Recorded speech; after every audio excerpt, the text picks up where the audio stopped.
The first Jaws film did so well, it's only natural that the sequel had to be made.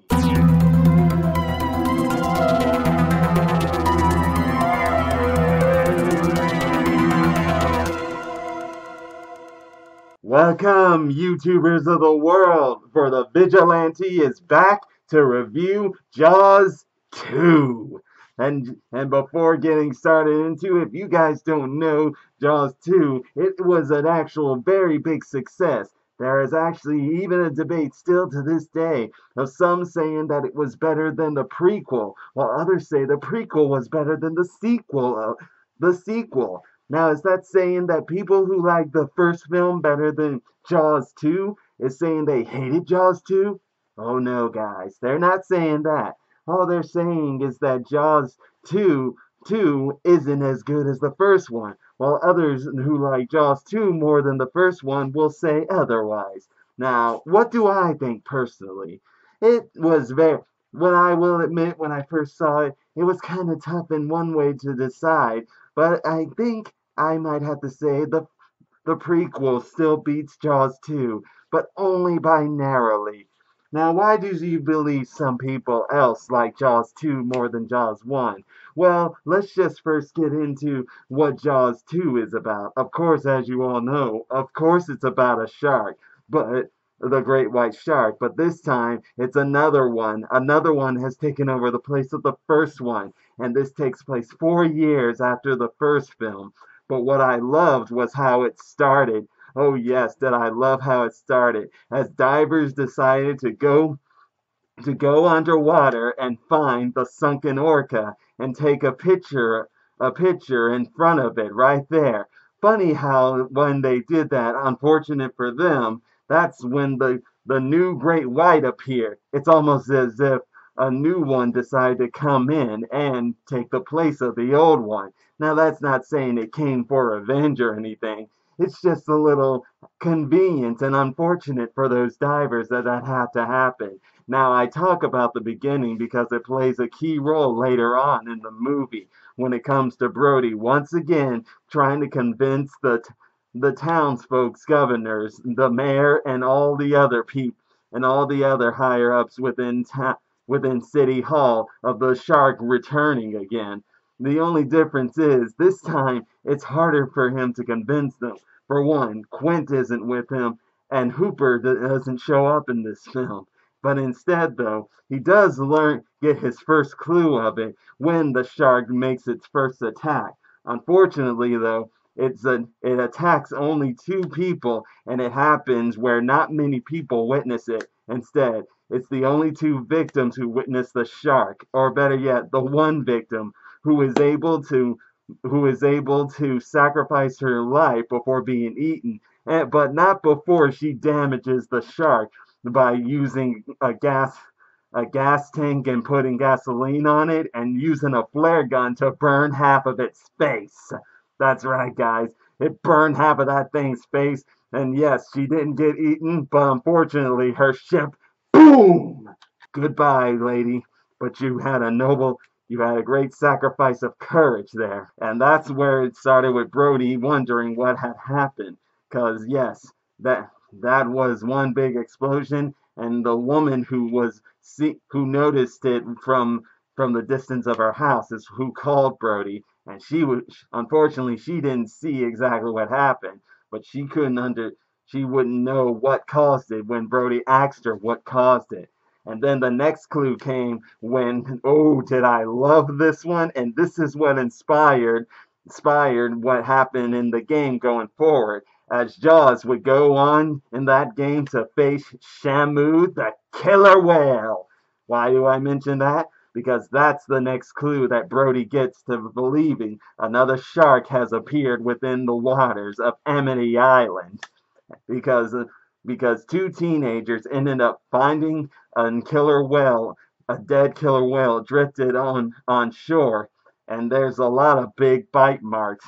This is what starts to convince Brody that maybe there is another shark on the loose here.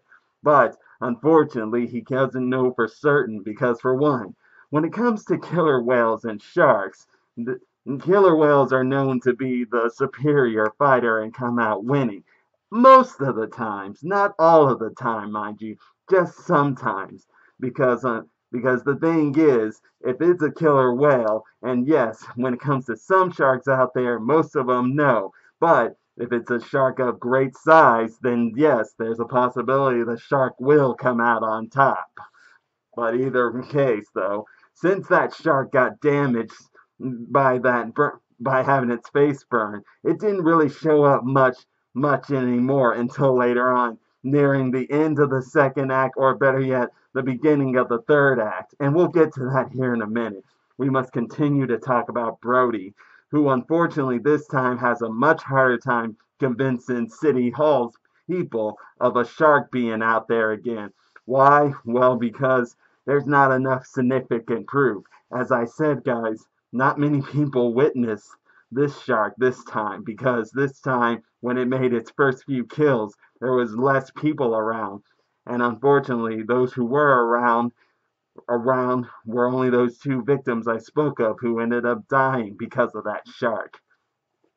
Afterwards, that shark didn't appear for a good long while, that it ended up having Brody unfortunately mistake a school of fish that he saw in a dark shadow when looking out in the water and on a beach within a watchtower, and thinking it was the shark, but it was actually a school of fish.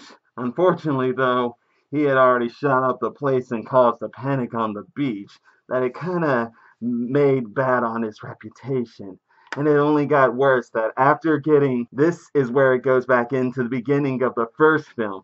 Brody ended up getting a call that most of the that they found the camera of the underwater divers from earlier, and that some of it would have been developed, that one of them caught the chief's attention, and that it showed of the sunken orca.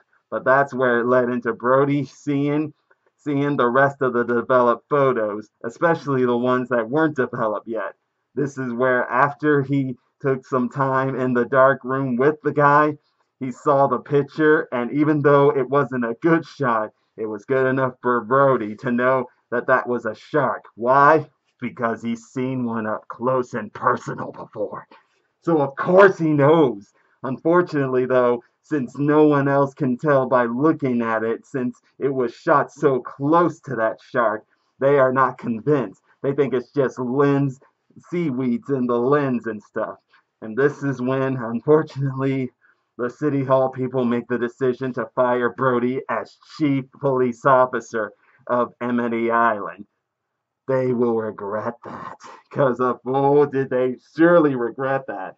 Because in the end, this time, it is not Brody who takes on the shark, mostly. He does take on the shark in the end, but the shark's target this time in the sequel is a group of teenage kids who are out sailing.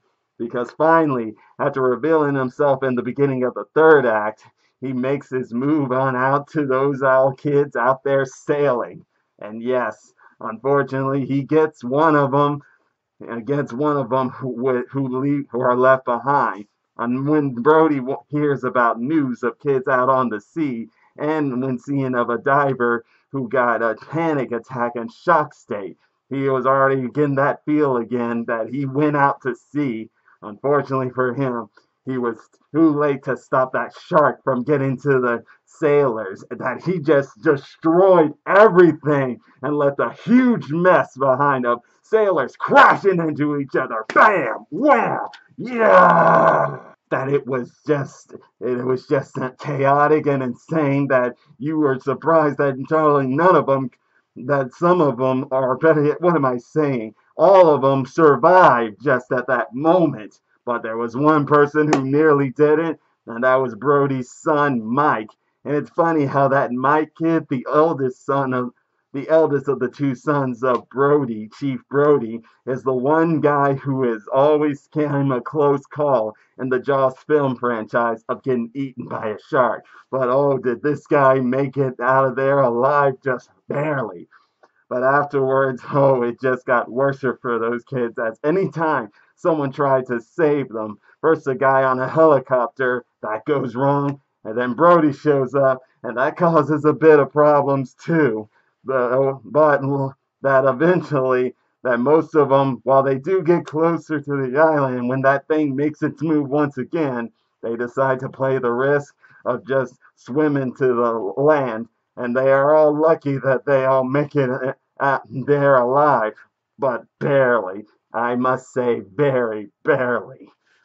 This is when the chief makes his move and decides to use the shark's sensors of splashing and bright colors in the water, but no, he doesn't use that. He uses sound waves because they respond to sound, sonar like radar, just like any other creature of the sea would, like whales and dolphins.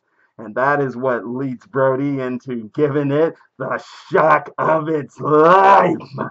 And by that I mean he takes an underwater cable, has it set up as a shark makes its move, and yeah!